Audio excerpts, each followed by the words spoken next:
آمد دین و دنیا شد خراب،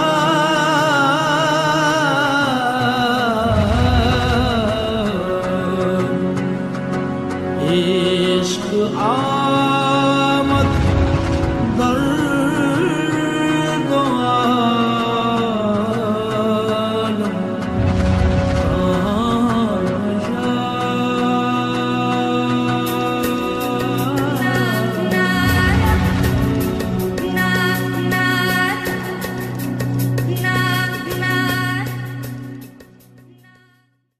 بآواز بلند الصلاۃ والسلام علیہ ایک بار اور الصلاۃ والسلام علیک یا رحمت للعالمین۔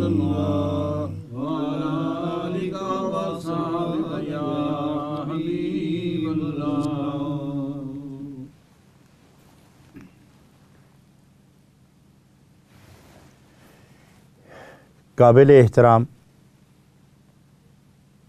محبت و صداقت کی نورانی کیفیات سے اپنا باطن منور رکھنے والے خوش نصیب ساتھیوں،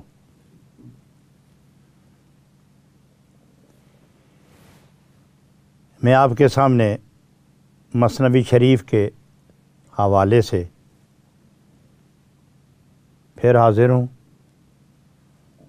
اور افکار رومی آپ کے سامنے پیش کرنے کی سعادت حاصل کر رہا ہوں۔ یہ افکار کیا ہیں؟ یہ محبت انوار ہیں، یہ وہ پاکیزہ کردار ہیں جن پر رحمتیں نچھاور ہو رہی ہیں، جو مغفرتوں کی دستاویز ہے، انسانیت کی معراج ہے، روحانیت کا عروج ہے،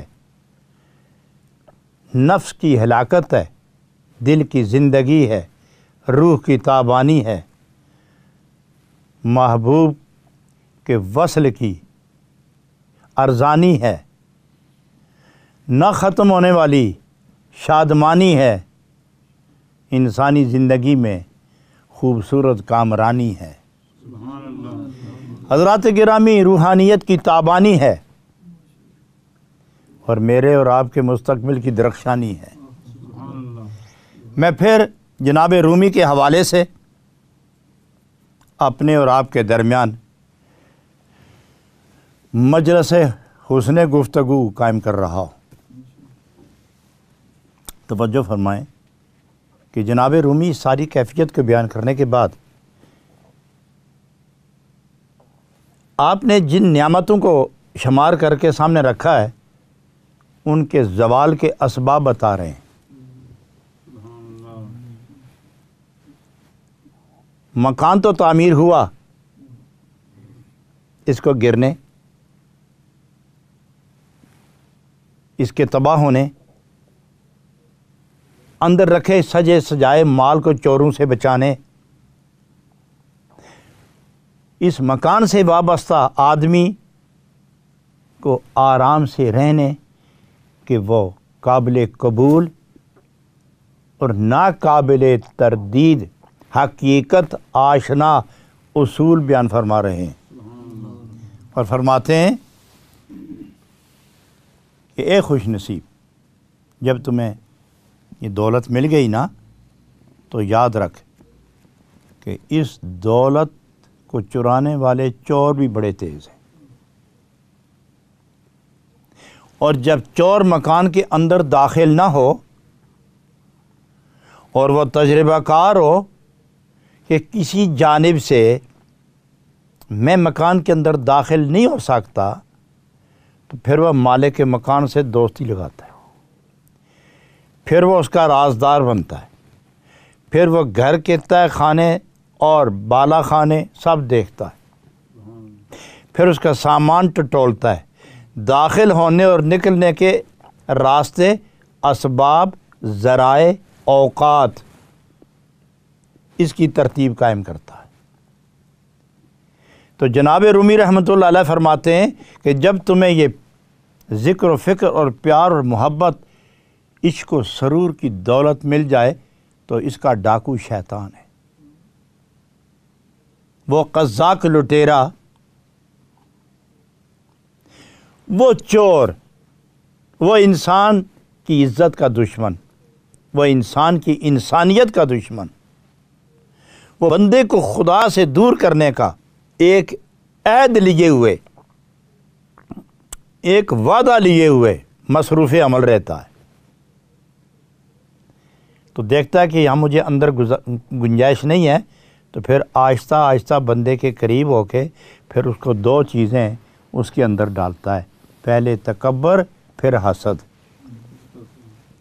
دو چیزوں سے شکار کرتا ہے، پہلے حسد ڈالتا ہے پھر تکبر، یا پہلے تکبر دل میں اتارتا ہے پھر حسد، اور جب تکبر آئے تو تکبر کے بعد فوراً حسد آتا ہے، کیونکہ تکبر برداشت نہیں کرتا کہ کوئی آدمی میرے مد مقابل ہو، گفتار میں، کردار میں، صورت میں، سیرت میں، اٹھنے میں، بیٹھنے میں، مال میں، دولت میں، حال میں، چال میں، کال میں، دوستوں میں، گھر میں، وہ گھر کے افراد کو بھی اپنے مقابلے میں کھڑا نہیں ہونے دیتا، وہ پڑوس والوں کو بھی اپنے مقابلے میں کھڑا نہیں ہونے دیتا، کیونکہ تکبر اپنی ذات کے سوا دوسرے کو قبول کرنے کے لیے کبھی تیار ہوتا ہی نہیں۔ اس لیے شیطان نے کہا تھا کہ میں سجدہ کروں اس کو، خلقتنی من نار و خلقتہ من طین، یہ آگ جو جلے تو اوپر اٹھتی ہے اور خاک کو اوپر اٹھاؤ تو نیچے گرتی ہے، یہ نیچے گرنے والے کو اوپر جانے والا سجدہ کرے، یہ تھا تکبر۔ اب جب اس نے تکبر سے دیکھا نا کہ میں محروم ہو رہا ہوں اور میری حیثیت زائل ہو گئی ہے، تو پھر اس نے آدم علیہ السلام اور درجات، عظمت اور حسنات، شمائل، خصائل، فضائل، یہ سب چیزیں دیکھیں، حسد پیدا ہوا۔ عالم تو میں ہوں، فرشتے میرے شاگرد ہیں، آدم علیہ السلام تو ابھی آئے ہیں، وہ سب کچھ انہیں مل گیا، میں جو سب کا استاد ہوں پیچھے رہ گیا۔ معلوم ہوا کہ علم سعادتوں کی رہنمائی کرتا ہے، سعادت کے مرتبے پر فائز نہیں کرتا، یہ کوئی اور طاقت ہے۔ اور اس سے ایک بات اور ثابت ہوئی کہ صرف جاہل ہی تکبر نہیں کرتے، صرف بے خبر غافل ہی حسد نہیں کرتے، علم والے بھی حسد کرتے۔ شیطان کے اس عمل نے بتایا کہ جاہل ہی حسد نہیں کرتا، علم والا بھی کر سکتا ہے، جاہل ہی تکبر نہیں کرتا، علم والا بھی کر سکتا ہے۔ تو یہ دو جو شرارتوں کا بنیادی نقطہ ہے نا، یہ شیطان کا سب سے بڑے دو ہتھیار ہیں، یہ جس کے اندر آ جائیں تو سمجھو اس پر شیطان قابض ہو گیا ہے۔ صورت کو نہ دیکھو، اندر کی کیفیت دیکھو، یعنی جس کے اندر تکبر اور حسد ہو، سمجھو شیطان کی دو مضبوط صفتیں اس کے اندر ہیں اور یہ شیطان نے ڈالی ہیں۔ حضرات جی کو جناب رومی رحمۃ اللہ علیہ، میں یہ یاد رکھنا حضرات، میں جناب رومی کے قول پیش کر رہا ہوں، اب میری بات تو بات ہی نہیں نا، جس کی ذات نہیں اس کی بات کیا ہوگی، ان کی ذات بھی ہے اس لیے ان کی بات بھی ہے۔ بہر کیف وہ فرماتے کیا ہیں کہ اسراء میں خطرہ ہے دوستو، خطرہ دو چیزوں کا، تکبر اور حسد کا۔ تو حسد کے متعلق وہ آپ نصیحت فرماتے ہیں، پہلے مقام بتایا، تعارف کرایا، حقیقت بتائی، عظمت بتائی، شان بتائی، آن بتائی، اب بچانے کی تدبیر بتا رہے ہیں۔ وہ فرماتے ہیں ور حسد گیرد ترا در رہ گلو، ور حسد ابلیس را در حسد ابلیس را باشد غلو۔ اے سالک راہ طریقت، اے عالم رہنمائے ملت، اے صوفی باعث فخر آدمیت، میں تمہیں سب کو کہنا چاہتا ہوں، دنیا داروں اور دین داروں، روحانی دعوے کرنے والوں اور علمی مسند پر بیٹھ کر بہجت و انبساط کے تمام جہتوں کو سمیٹنے والوں، میں تمہیں مشورہ دیتا ہوں، ور حسد گیرد تو را در رہ گلو در حسد ابلیس را باشد غلو.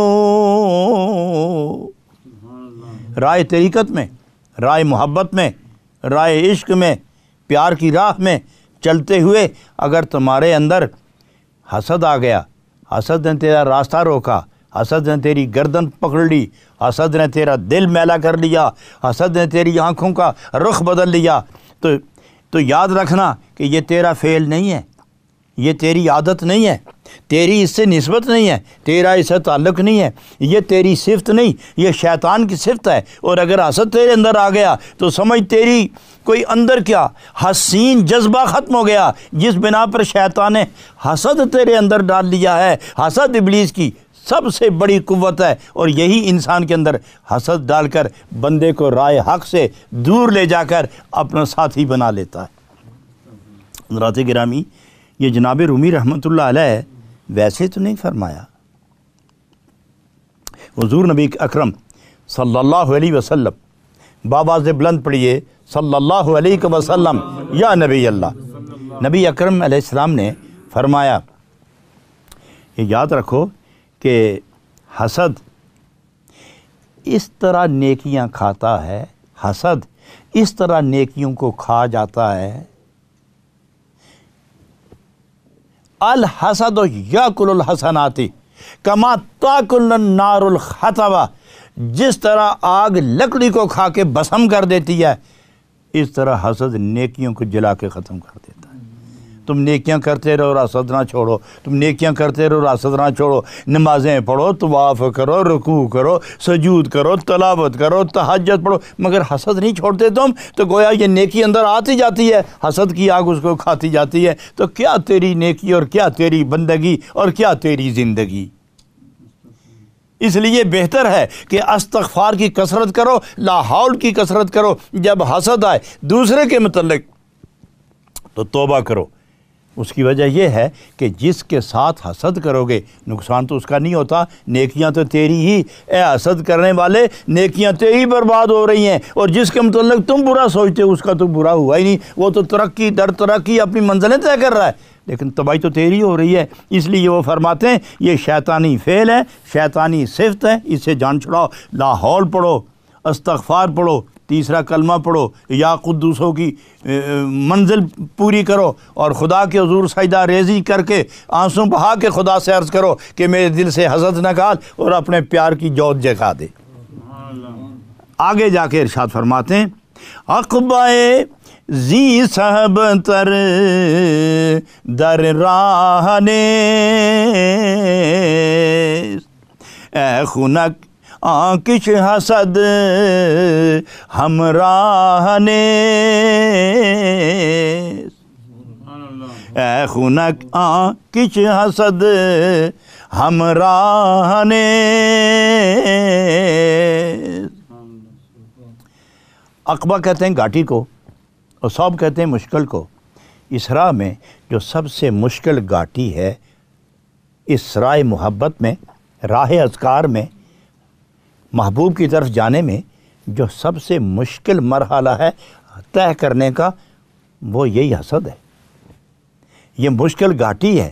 اگر اس راستے میں حسد آ گیا تو سمجھ اے طالب، اے مسافر راہ عشق، سمجھ لے کہ اس تیرے راستے میں سب سے مشکل گھاٹی آ گئی ہے جس کو طے کرنا تیرے بس میں نہیں ہے. تو فرماتے ہیں اے خنک آنکش حسد ہمراہ نیز، مبارک ہے وہ انسان،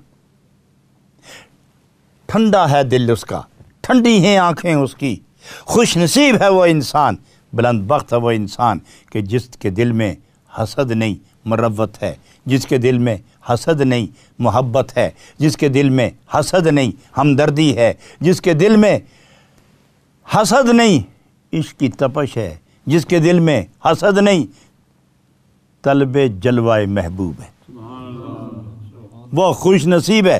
فرماتے ہیں کہ اگر اس طرح تم نہیں کرو گے تو اس گھاٹی سے نہیں نکل سکو گے، اس طرح نہیں کرو گے تو اس راہ کو طے نہیں کر سکو گے. اور راستے ہی میں تباہ اور برباد ہو جاؤ گے۔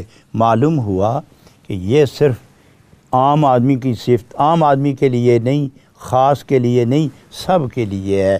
ہر وہ آدمی جو طالب حق ہے، ہر وہ آدمی جو طالب نجات ہے، ہر وہ آدمی جو خدا کے ہاں سرخرو اٹھنا چاہتا ہے، ہر وہ شخص جو نبی کی بارگاہ میں نبی پاک کی نظر پاک میں اپنے آپ کو قبولیت کا درجہ دلانا چاہتا ہے، اس کو اپنا دل دنگی تو کیا لے کے جاؤ گے؟ محبوب کی بارگاہ میں پھول لے جانے کے بجائے انگار لے جانا، یہ بھی کوئی انسانیت ہے؟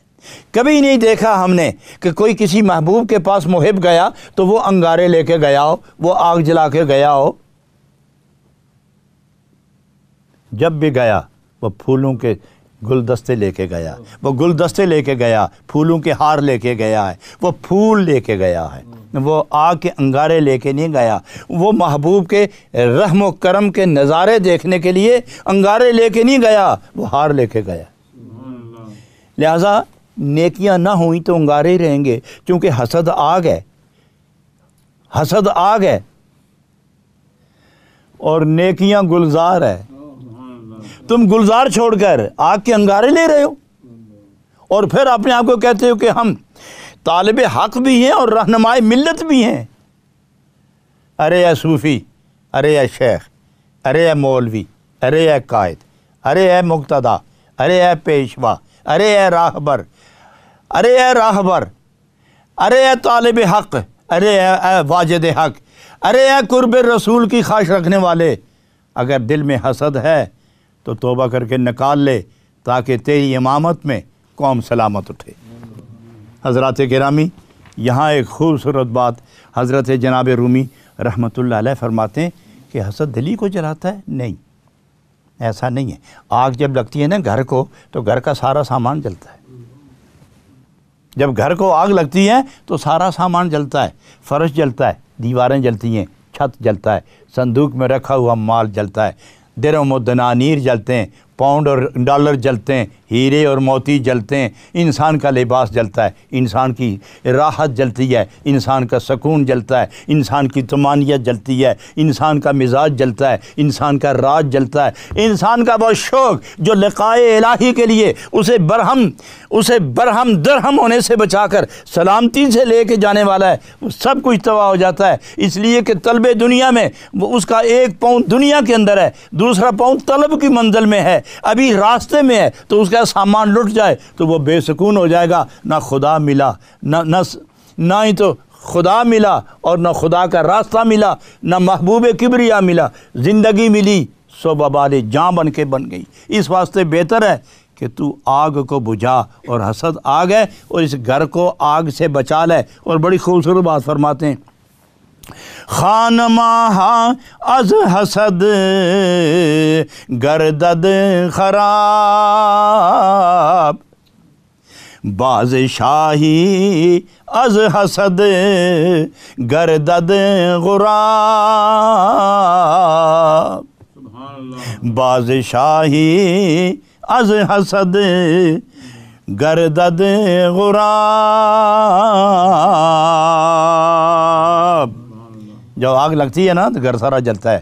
جب حسد دل کے اندر آتا ہے تو یہ مت سوچ کہ صرف دل کو تکلیف ہو رہی ہے، نہیں، تیری آنکھ گئی، تیرا دماغ گیا، تیری روح گئی، تیرا دل گیا، تیرے احساس گئے، تیرا وجدان گیا، تیرا ذوق گیا، تیری محبت گئی، تیری صداقت گئی، تیری دیانت گئی، تیری متانت گئی، تو کچھ بھی نہ رہا۔ تیرا خاندان ہی جل گیا، سارا تیرا خاندان ہی جل گیا۔ ایک خاندان، باپ، بیٹے، بھائی، بیوی، بچے، اولاد، خالہ کی بیٹی، اس کو تم خاندان سمجھتے ہو۔ صوفیہ فرماتے ہیں دل، دماغ، روح، تن، من، یہ ایک خاندان ہے، یہ ایک خاندان ہے۔ اس خاندان کا جو بڑا ہیڈ ہے، ہیڈ آف دی ڈپارٹمنٹ خاندان کا بڑا دل ہے۔ جب دل ہی جل گیا تو خاندان بھی تباہ ہو گیا، تو سب کچھ گیا۔ تو اس لیے وہ فرماتے ہیں، جانتے نہیں ہو کہ شاہی باز ہو، حسد کی وجہ سے وہ بھی کبائی بن جاتا ہے۔ بادشاہ پال کے رکھتا ہے، اس اپنے باز کو پالتا ہے، کیا کیا غذائیں کھلاتا ہے، لیکن جب اس کے اندر حسد آئے، اس کے اندر یہ بیماری آ جائے تو وہ کبے کی طرح ہو جاتا ہے۔ اسے اڑنا نہیں آتا، پھر وہ بلندی نہیں دیکھتا، وہ پستی دیکھتا ہے، کیونکہ حسد اوپر نہیں جانے دیتا۔ وہ یہ دیکھتا ہے کہ جو عزت میری ہے یہ دوسرا اس پہ نہ آ جائے، تو جب تک یہ اپنا آپ نسیان اس پر غالب نہ ہو کہ کیا ہے کیا نہیں، میں کون ہوں اور میں نے کرنا کیا ہے، یہ جب تک اس میں ہو وہ فضاؤں میں پرواز اختیار کرتا ہے، اسے شاہ بازی کا ایک جنون اسے لیے پھرتا ہے۔ لیکن جب وہ حسد سے اپنے جنس کی طرف دیکھنا شروع ہو جائے تو فرماتے ہیں کہ وہ شاہی باز بھی کبا بن جاتا ہے۔ تو اے درویش، اگر تو واقعی درویشی چاہتا ہے تو حسد نکال، اگر شاہی باز کبا بن سکتا ہے تو بندر تو نہیں بنے گا، لیکن یہ ہے کہ اپنی منزل سے محروم ہو جائے گا، اور محرومی پر اگر تمہیں صدمہ نہ ہو تو سمجھ تو عقل والا انسان ہی نہیں ہے۔ آگے ایک بات بڑی مزیدار ہے جو میری اور آپ کی اس محفل کی گفتگو جو ہے نا اس کی انتہا ہے۔ گر جسد خانہ حسد باشد ولیک، گر جسد خانہ حسد باشد ولیک، آن جسد را پاک کرد اللہ نے، آن جسد را پاک کرد اللہ نے۔ اگر یہ تیرا جسم حسد کا گھر ہی بن گیا، اگر یہ تیرا جسم حسد کا گھر ہی بن گیا اور تیرا خاندان اسی مصیبت میں گرفتار ہو کے مریض ہو گیا، عقل مریض ہو گئی، زبان مریض ہو گئی، آنکھیں مریض ہو گئیں، دل مریض ہو گیا، روح بیمار ہو گئی، نفس بیمار، نفس تو پہلے باغی تھا تو اس کو اور قوت مل گئی، بے چینی آ گئی، اضطراب آ گیا، ملال آ گیا، دکھ آ گیا، الم آ گیا، غم آ گیا، ہم آ گیا، رنج آ گیا، کیا رہ گیا تیرے پاس؟ اگر واقعی تیرا یہ سارا جسم یہ حسد کا گھر بن گیا، آن جسد را پاک کرد اللہ نیک، تو خدا کے مقبول بندوں کے پاس جا، ان سے پوچھ کہ تم کس طرح اس مکان پہ اس مرتبے پر فائز ہوئے ہو، میں کس طرح قید ہو گیا ہوں، مجھے بھی چھڑاؤ اس مصیبت سے۔ تو وہ نگاہ عشق سے اندر نگاہ عشق سے جھانکتے ہیں، شیطان نکلتا ہے، حسد ختم ہوتا ہے، حسد کی جگہ محبت و مربت آ جاتی ہے۔ تو اس لیے وہ فرماتے ہیں کہ مرشد کا دامن پکڑو، پیر کا دامن پکڑو، اور جو پیر پہلے ہی حسد کا مارا ہوا ہو اس کے پاس جاؤ گے تو جو کچھ رہتا ہے وہ بھی جل جائے گا۔ جس کے پاس جاؤ تو خالی اللہ اللہ کی باتیں ہی نہ ہوں بلکہ اس کی راتیں بھی پاک باز ہوں، جو باتیں ہی نہ جانتا ہو، اللہ کے پیار میں راتیں بھی گزارنا جانتا ہو، جس کی تنہائی پاک ہو محفل کی طرح، جس کی محفل منور ہو تنہائی کی طرح، جس کی صبح اور جس کی شام، جس کا دن اور جس کی رات لمحہ بلمحہ محبوب کی طرف بڑھتے ہوئے یہ لمحات گزرتے چلے جائیں، یہ ہے وہ کامل پیر، یہ ہے وہ مرشد، عالم بھی ہو، عاشق بھی ہو، زاہد بھی ہو، متوکل بھی ہو، متورع بھی ہو، صوفی بھی ہو، صافی بھی ہو، اندر سے بھی باہر سے بھی، جب اس کے پاس جاؤ تو نشہ عشق رسول چڑھا دے، اس کے قریب جاؤ تاکہ تمہیں حسد سے بچائے، تمہیں تکبر سے بچائے، تمہیں غیریات سے بچائے، تمہیں لغویات سے بچائے، تمہیں شہویات سے بچائے، تمہیں غضبیات سے بچائے، تمہیں رحمانیات کی طرف لے جائے۔ یہ ہے کامل پیر، یہ ہے کامل مرشد۔ اور آگے جا کے اس گفتگو میں جو آخری شعر ہے میں اس پر عرض کر کے ختم کرتا ہوں۔ آپ فرماتے ہیں یافت پاکی از جناب کبریا،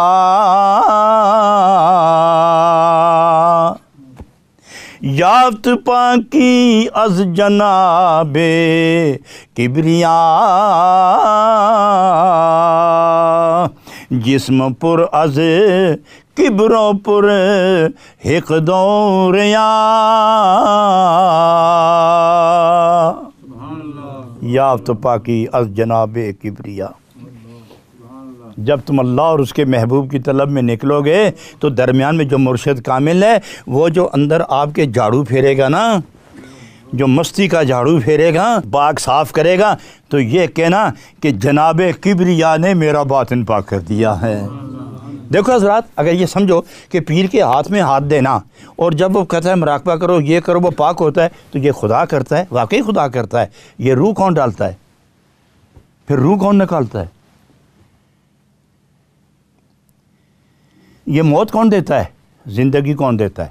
اور جب ماں کے رحم میں بچہ تربیت، حفاظت، صورت اختیار کرتا ہے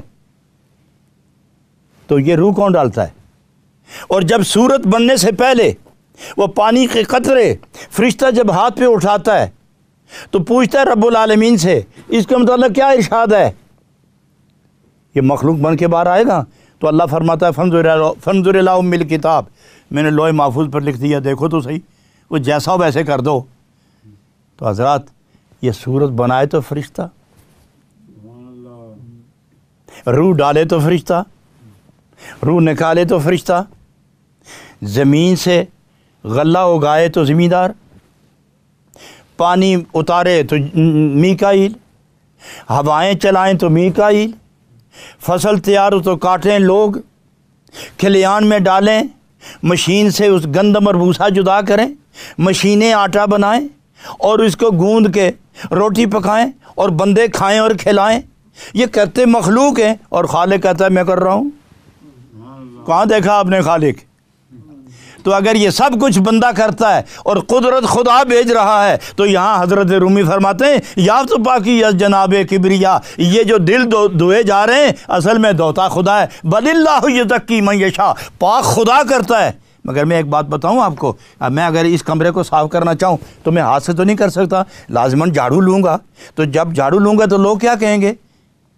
فلاں آدمی نے جھاڑو لگایا ہے، فلاں آدمی نے یہ کمرہ پاک کیا ہے، اور دیکھو تو جھاڑو نے پاک کیا ہے، میں تو صرف ساتھ چلتا رہا ہوں، ورنہ میں اپنے کپڑے سے پاک کرتا تو اور بات تھی، ہاتھ سے پاک کرتا تو اور بات تھی۔ ہے جھاڑو صاف تو جھاڑو کے ذریعے ہوا، لیکن جس ہاتھ میں تھا اس ہاتھ کا تذکرہ ہے، جس ہاتھ میں تھا اس ہاتھ کا تذکرہ ہے۔ کوئی کسی کو مارے تو لاٹھی سے مارتا ہے، مر گیا بندہ تو لاٹھی کو پکڑ کے جلانا چاہیے، توڑنا چاہیے، اس کو قید کرنا چاہیے، تلوار کو سولی پہ لگانا چاہیے، لیکن جس کے ہاتھ میں قید وہ ہوتا ہے۔ معلوم ہوا جس کے ہاتھ میں کوئی ہو اس کو نہیں پوچھا جاتا، جس ہاتھ والے سے پوچھا جاتا ہے یہ کون صاف کر رہا ہے؟